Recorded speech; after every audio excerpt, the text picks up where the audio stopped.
আসসালামু আলাইকুম রহমতুল্লাহ। এই আমাদের এদিকে আলু খুললে এই সমস্ত পোকাগুলো পাওয়া যায়। এগুলোকে আমরা আগে ছোটোবেলায় বলতাম যে পূর্ব পশ্চিম উত্তর দক্ষিণ পোকা। দেখি ছোটোবেলার সেই কথা আজও মনে আছে কি না নাই এই পোকার।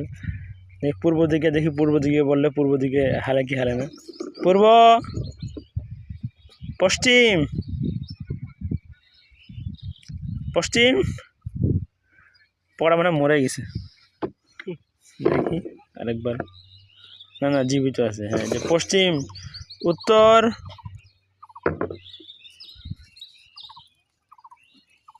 উত্তর হইতেছে না। আগে অবশ্য হইতো, এখন যুগের সাথে তাল মিলাতে গিয়ে সে সব কিছু ভুলে গেছে। বেঁচে আছে পোকাটা, কিন্তু নড়াচড়া করতেছে না, ভয় পাইছে মনে হয়।